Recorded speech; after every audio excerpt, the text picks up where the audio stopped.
It was a calm and quiet Saturday night, March 8, 2014. The departure halls at Kuala Lumpur International Airport were as bustling as ever, filled with tired passengers, quiet conversations, rolling suitcases, and the dull hum of fluorescent lights overhead.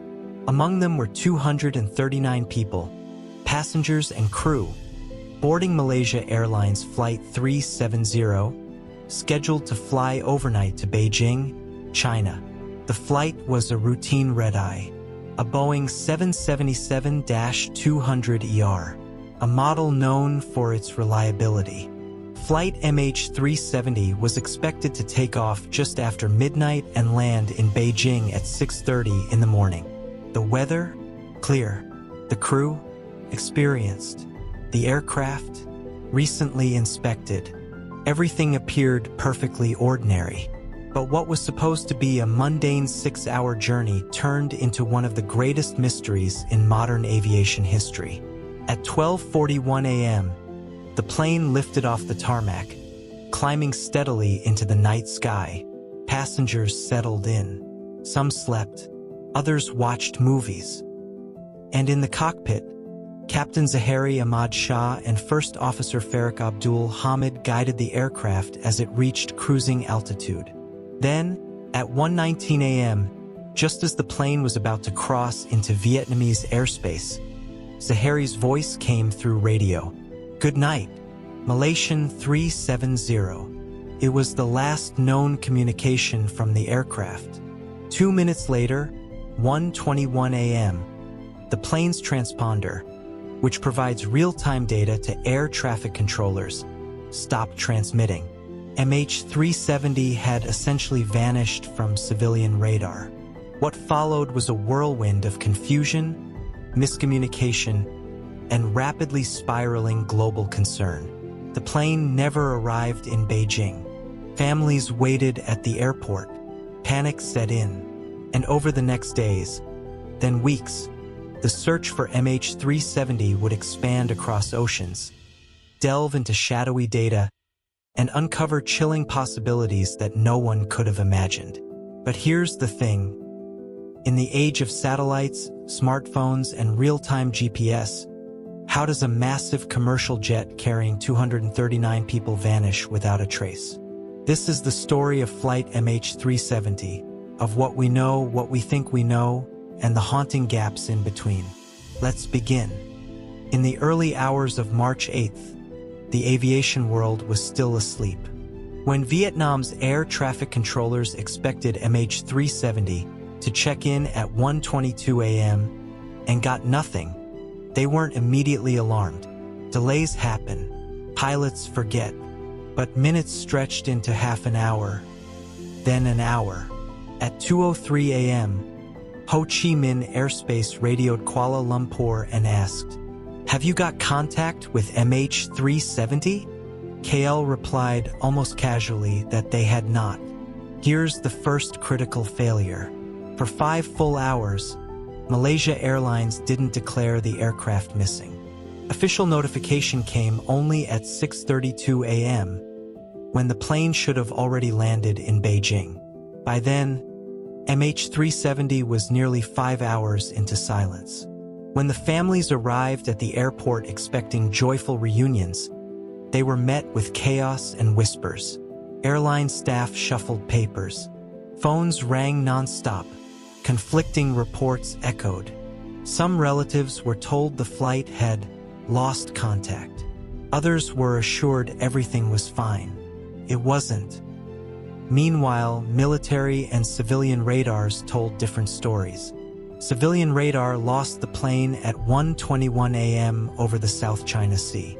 But military radar in Malaysia picked up an unknown aircraft just minutes later, turning west. It crossed back over the Malaysian peninsula, turned northwest, and eventually vanished off military radar near the Andaman Sea at 2:22 a.m. That unknown aircraft was MH370. But the military didn't release this information right away. In fact, days passed before the world learned MH370 had turned sharply off course and kept flying for over an hour after contact was lost. The first search efforts were tragically misdirected. Dozens of aircraft and ships combed the South China Sea and Gulf of Thailand, believing the plane had gone down shortly after losing contact. But the real flight path suggested something darker. Let's pause for a moment and acknowledge a brutal reality. At this point, no one knew where to look. You had a delayed response, contradictory radar data, a transponder that had gone dark, a plane possibly flying for hours beyond the last known position. And no one, not even Malaysia Airlines, could confirm who was flying the plane during that extended route. Within 48 hours, the search zone expanded exponentially.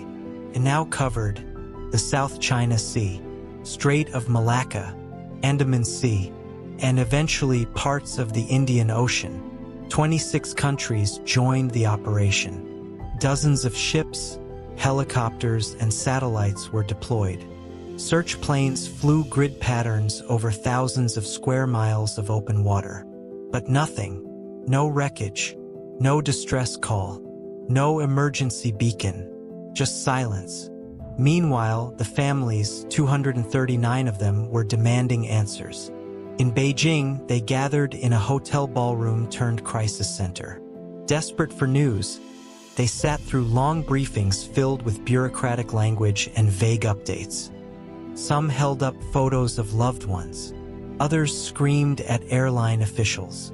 In one heartbreaking moment, a woman collapsed in tears yelling, my son is only 29. Across the globe, the media frenzy exploded. CNN ran MH370 coverage for 41 straight days. Newsrooms speculated wildly, from mechanical failure to terrorism to aliens. It wasn't just about finding the plane, it was about understanding how something so massive could simply vanish. Then came the breakthrough 7 days after disappearance. British satellite company Inmarsat revealed it had received automated handshake pings from MH370 hours after contact was lost. These pings, called BTOs, burst timing offsets, proved the plane was still airborne. As late as 8:19 a.m., nearly 7 hours after takeoff. Let that sink in. The plane didn't crash early. It didn't explode mid-air. Kept flying for hours. But where? Using the ping data, scientists created 2 massive arcs where the plane could have ended. One stretching north toward Central Asia, the other curving deep into the southern Indian Ocean. After careful analysis, only one of those made sense because no radar stations in the north ever picked up MH370. So they chose the southern arc, the middle of the Indian Ocean, one of the most remote, least mapped parts of the Earth. The search shifted again. Now, it was no longer a search mission, it was a race against time. And still, no wreckage, no black box, no answers, only more questions. Inmarsat, the arcs, and the shift to the Southern Ocean. When radar signals went dark and military tracking ended over the Andaman Sea, authorities were nearly blind. But then came a breakthrough, a technical glimmer from 22,000 miles above the Earth. A commercial satellite owned by British firm Inmarsat had been quietly listening. No visuals, no voice, just pings, like echoes in a dark cave. And these echoes would become the key to rewriting the search story of MH370. But to understand this, we have to dig into how satellite handshakes work. What are satellite handshakes? Let's break it down in simple terms. Inmarsat provides satellite communications for aircraft voice, data, even cockpit connectivity. MH370 was equipped with a satellite data unit, or SDU, that normally communicates automatically with Inmarsat's satellite above the Indian Ocean. Now, even though MH370 stopped sending actual data around 1:07 a.m., something strange happened. The SDU remained quietly alive in the background. Roughly every hour, the aircraft system would ping the satellite, and the satellite would ping back, a kind of digital handshake. Are you there? Yes, I'm here. These pings didn't carry GPS coordinates or detailed flight data, but they had two things: time delay, how long the signal took to travel; frequency shift, due to the Doppler effect from the moving aircraft. That's it. But from those faint clues, Inmarsat engineers could estimate distance and direction. The burst timing offset drawing the arcs. The delay in signal return, called burst timing offset, helped determine the approximate distance between the satellite and the aircraft. Imagine it like this.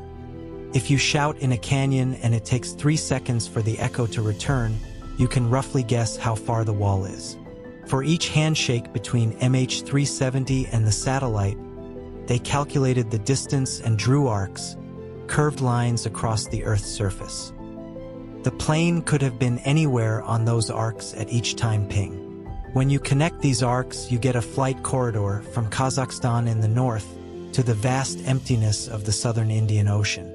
This became known as the Inmarsat arcs, a term that would soon dominate the MH370 investigation. The Doppler shift, a southern turn. But there's more. Engineers noticed that the frequency of the return signal was subtly changing over time. Blue shift when the plane moved toward the satellite, red shift as it moved away.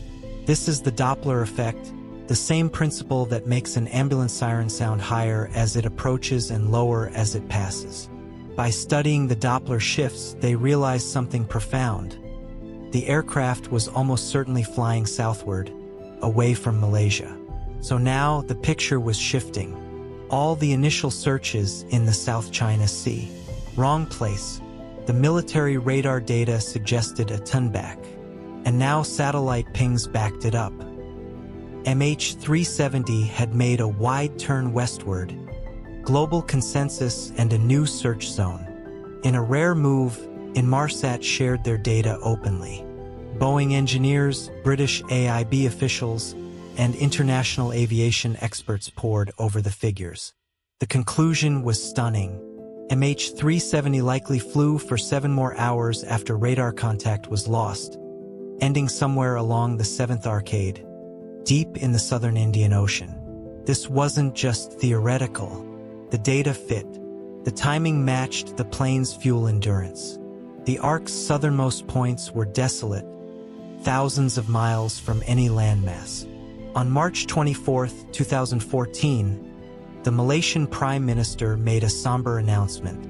It is therefore with deep sadness and regret that I must inform you that Flight MH370 ended in the southern Indian Ocean. The search zone an ocean like no other. But where exactly along the arc did it go down?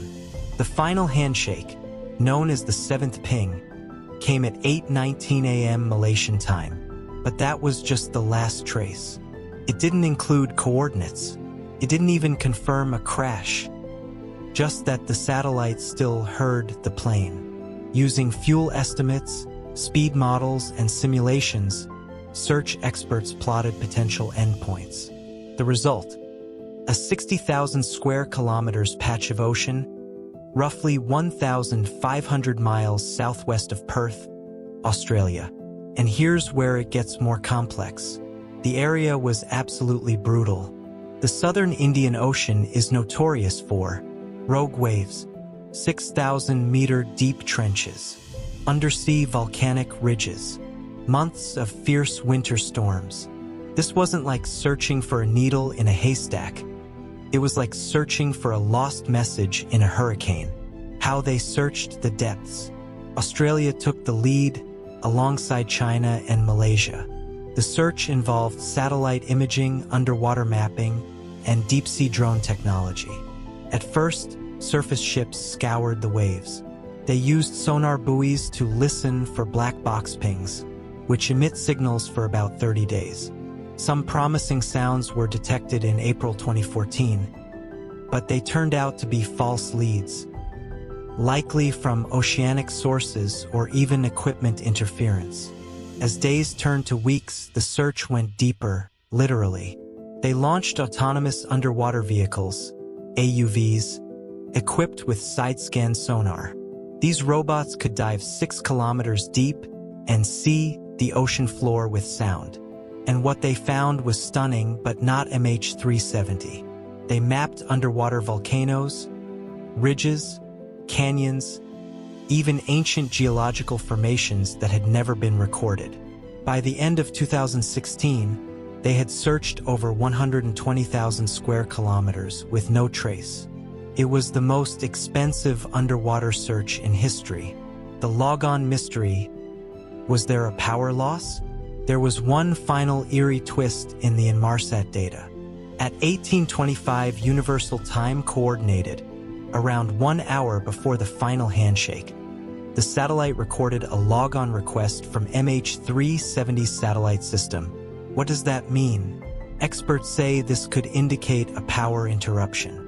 Possibly the plane's electrical systems shut down briefly, then rebooted, maybe due to engine flameout, or something else. This raises chilling questions. Was the aircraft gliding with no power? Was someone in control until the end? Or did the plane spiral out of control after fuel exhaustion? The Inmarsat data doesn't tell us.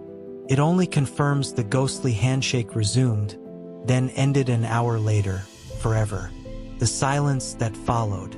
By early 2017, the official search was suspended. Inmarsat's math had taken us farther than anyone imagined. A satellite ping, a simple burst of data, had redrawn the map. It moved the search from Southeast Asia to the remote edge of the Earth. But it didn't give us the final piece. No fuselage, no black box, no passengers, just a vast, restless sea and the haunting math of echoes from space. Debris, theories, and the man at the controls. For more than a year, the Indian Ocean kept its secrets.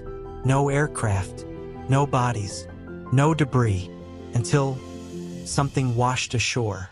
A piece of truth carried by currents over thousands of miles.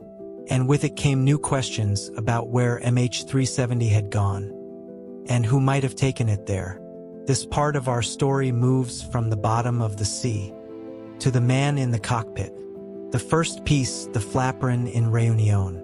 On July 29, 2015, over 16 months after MH370 vanished, a beachcomber walking along the coast of Réunion Island, east of Madagascar, spotted something strange. It was a large, barnacle-covered piece of airplane wreckage. Long, curved, with hinges and internal components. Investigators quickly identified it as a flaperon, a movable part of a plane's wing. Tests by French aviation authorities confirmed what many feared. This is part of Malaysia Airlines Flight 370. It was the first physical evidence that MH370 had indeed crashed. And more importantly, that it had gone down somewhere in the southern Indian Ocean, exactly as Inmarsat data had predicted. But where exactly had it come from? Oceanographers traced wind and current models, suggesting it had drifted thousands of miles west over more than a year. This narrowed the possible crash zone, but only slightly. More debris around the Indian Ocean. After the Réunion discovery, debris began to surface in other places. A wing flap in Tanzania, engine cowling in Mozambique, interior paneling in South Africa, even a seat cushion and overhead locker panel. In all, over 30 pieces of suspected MH370 debris were recovered across the western Indian Ocean and African coasts. But most had one thing in common. They weren't definitive. Some lacked serial numbers. Others were too damaged for absolute confirmation. Still, experts agreed many pieces likely belonged to MH370. They told us what direction the plane had gone, but they told us nothing about why. Was it the pilot? Eyes turned to Zaharie Ahmad Shah. With no evidence of a mechanical failure, no known weather issues, and no distress call, suspicion naturally turned inward, toward the flight crew. And among them, one man stood out, Captain Zaharie Ahmad Shah. Zaharie was 53, experienced, and well-respected. over 18,000 flight hours. A senior instructor, calm demeanor, friendly, passionate about flying. He lived in a quiet Kuala Lumpur suburb. He loved gadgets, cooking, and fixing things around the house. By all accounts, a model pilot. But behind that, investigators uncovered anomalies. The flight simulator revelation. In Zaharie's home, authorities found a Microsoft flight simulator. Not unusual, many pilots have them. But on his system, they discovered a flight path eerily similar to MH370's final journey. The route included takeoff from Kuala Lumpur, a western turn over the Strait of Malacca, a long flight into the southern Indian Ocean. The simulated flight ended in fuel exhaustion. This sent shockwaves through the investigation. Was this a practice run? The Malaysian government said the data fragments on the simulator weren't conclusive. Some were weeks old, others months. And pilots often test far-fetched scenarios. But skeptics saw it differently. The controlled flight theory. Based on the simulator and Inmarsat data, a chilling theory emerged.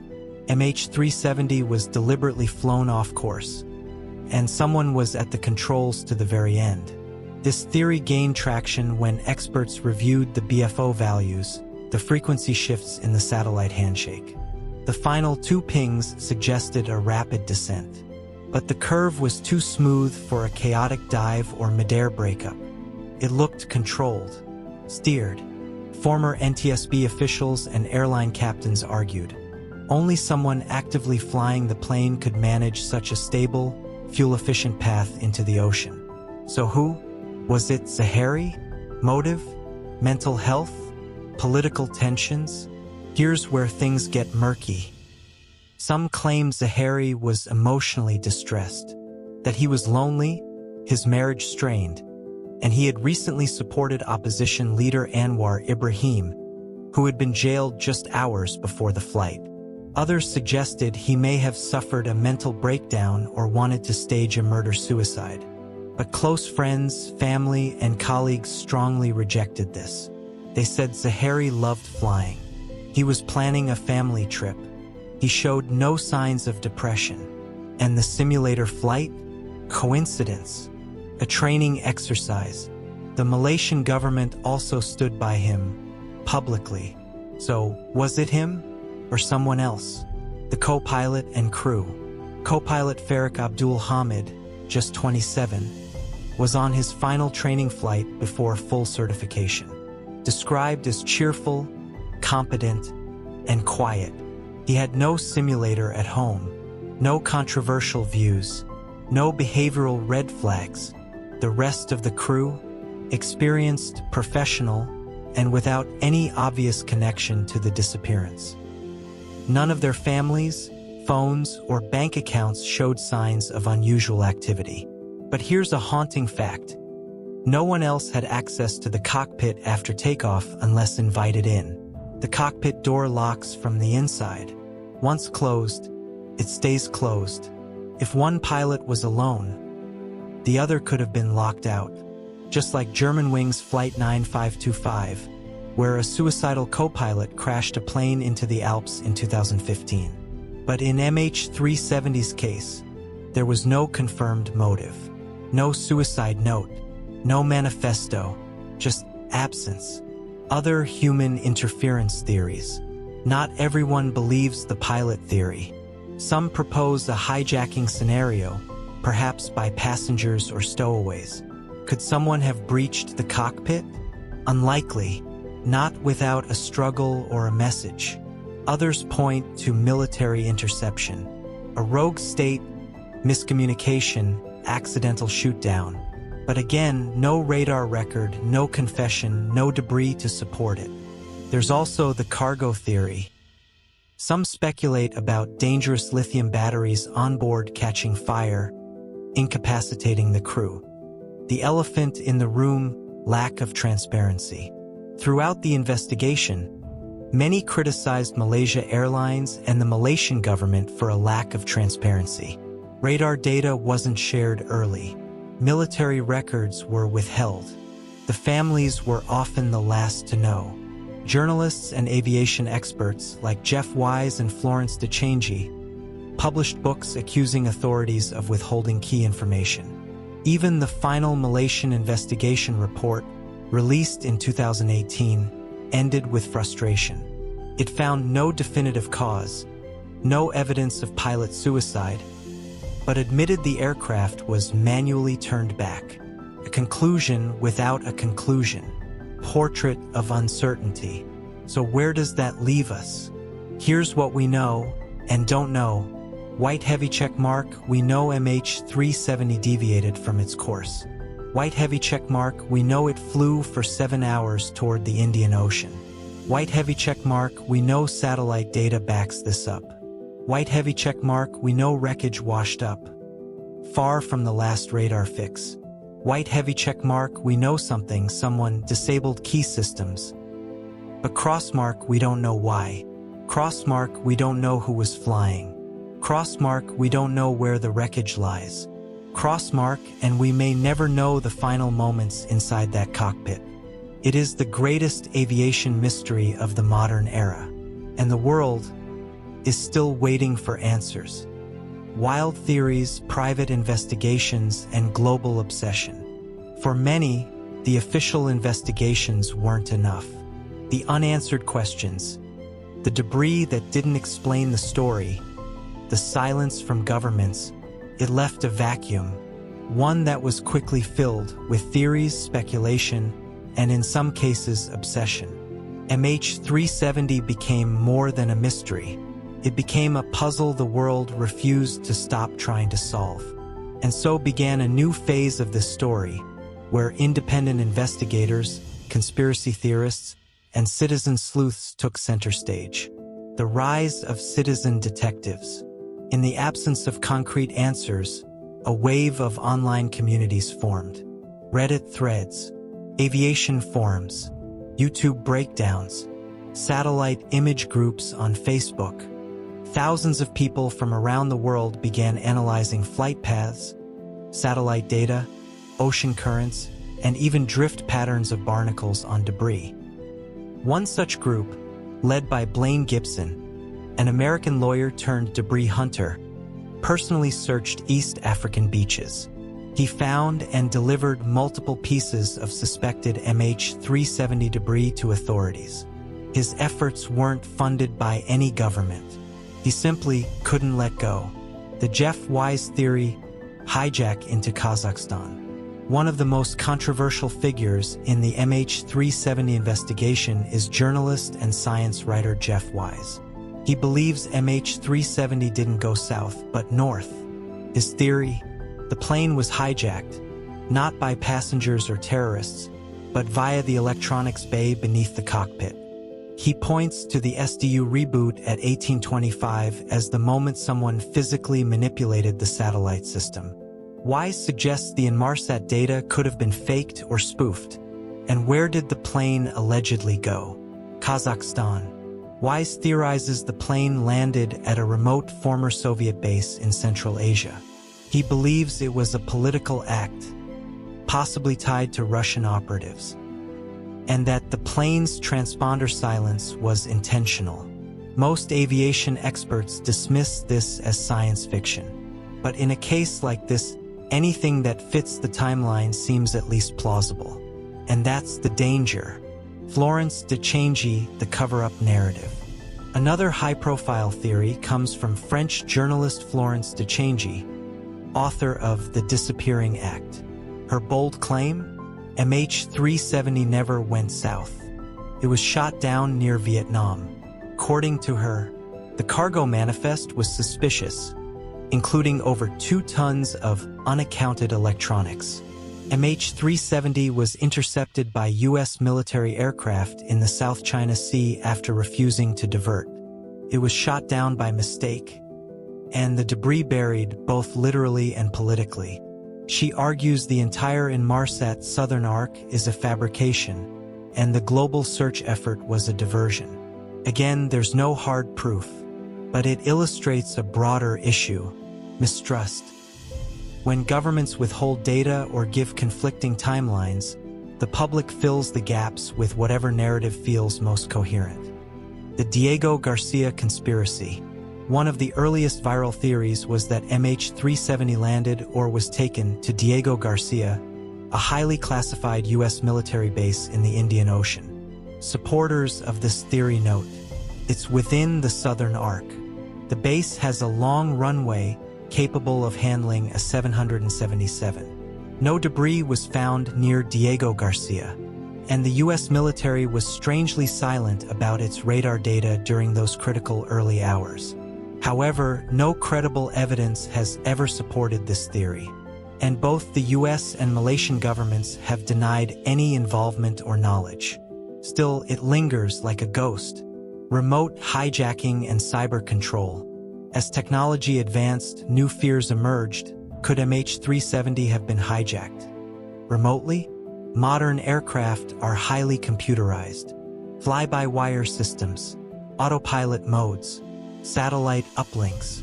Could someone from the ground access flight control systems? Some theorists argue that cyber hijacking could have overridden pilot inputs, turned off systems, and reprogrammed the flight path, all without entering the cockpit. But Boeing and aviation experts say that's technologically improbable. No one, not even governments, has demonstrated such control in practice. And yet, the idea persists, because the truth is still missing. The search that wasn't enough. From 2014 to 2018, search teams from Australia, China, and Malaysia scanned over 120,000 square kilometers of ocean floor.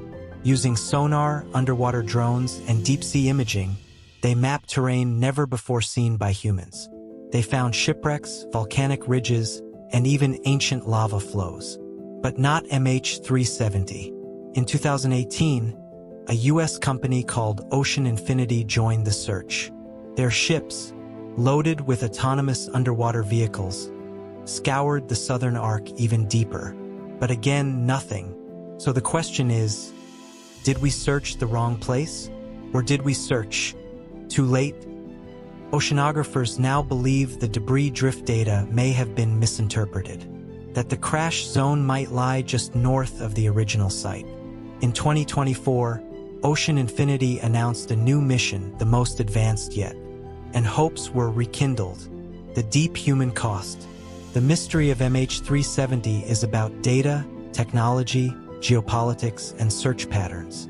But behind all of it are 239 souls, and thousands of loved ones left behind. Parents who never got to say goodbye, children who still wait at the door, spouses who sleep beside empty pillows, siblings who grew up in silence. One man, Ghislain Waterloos, lost his wife and 2 children on MH370. He told reporters, "Not knowing is the worst kind of torture. You live in a loop, and every morning, the loop begins again." Many families formed support groups online, in person, across countries. They shared their grief. They pressured governments. They launched private searches. Some lost hope. Others never did. How the mystery changed aviation forever. In the aftermath, the aviation industry took steps to ensure such a disappearance could never happen again. ICAO mandated that commercial aircraft report their position every 15 minutes, and every minute if in distress. Aircraft manufacturers added systems for real-time engine monitoring. GPS tracking has become standardized, even over oceans. But here's the truth. Even with today's technology, a plane can still vanish, especially over remote areas. MH370 exposed a blind spot in the modern world. We assume everything is connected, everything is tracked. But the ocean is vast, and silence can be permanent. The cultural legacy of MH370. MH370 has left a deep imprint on global consciousness. It's inspired books, documentaries, Netflix series, podcasts, investigative exposés. But it's also become something bigger, a modern myth, cautionary tale. a symbol of both our technological limits and our emotional endurance. Much like the Titanic or Amelia Earhart's final flight, MH370's story is one that defies closure. It speaks to a deeper human truth, that we are not always in control, and that some answers stay underwater. Final thoughts, hope, and the future of the search. After more than a decade, the question still echoes. Where is Flight MH370? It's the mystery that defied our radar, our satellites, our sonar, even our sense of logic. We've explored timelines, theories, data logs, geopolitical tensions, and technological blind spots. But in the end, we're left with a haunting silence and a story that refuses to sink. The latest developments, 2024 to 2025. In 2024, Ocean Infinity, the private company that previously searched the ocean floor, announced a new mission. Armed with next-gen deep-sea drones, artificial intelligence for sonar mapping, and refined drift modeling, they believe they can pinpoint a more accurate crash zone. This time, they've narrowed their focus to an area just north of the original 2018 search. But why now? New satellite trajectory models, updated ocean current simulations, reanalysis of barnacle growth on debris. Even after a decade, the search is not over. Because for many, closure is not a luxury, it's a necessity. Ocean Infinity says if they don't find it this time, they'll keep going because the families deserve answers. The power of not knowing. What makes MH370 so deeply unsettling is not just the tragedy. It's the absence of finality. When a plane crashes and we know what happened, it's devastating. But when a plane vanishes and we don't, it becomes haunting, turns grief into limbo, and it forces us to face a terrifying truth, that even in the 21st century, there are still things we can't explain. Lessons learned and forgotten? MH370 taught the world that assumptions can be deadly. We assumed planes couldn't just vanish. We assumed radar was universal. We assumed that in an emergency we'd know within seconds. But assumptions are not facts, and change doesn't always come fast. While ICAO has implemented better tracking standards, not all airlines or countries enforce them consistently. Some still rely on outdated systems. Black boxes are still not equipped with automatic location transmitters that work underwater. And the reforms that were promised, many faded with time. Let MH370 be a reminder, not just of what we lost, but of what we must do better. Hope, is it still rational? There's a quote from Blaine Gibson, the debris hunter. "We found pieces of the plane. Now we just need to find the rest of it. It's out there, somewhere." Hope is a strange thing. Sometimes it survives long past reason. But maybe that's what makes it powerful. Maybe hope isn't about odds. Maybe it's about refusal. Refusal to let the story end here. Refusal to let 239 lives vanish into a footnote. Final reflection: why this story matters. In the end, MH370 is more than a plane, more than a flight, more than a tragedy.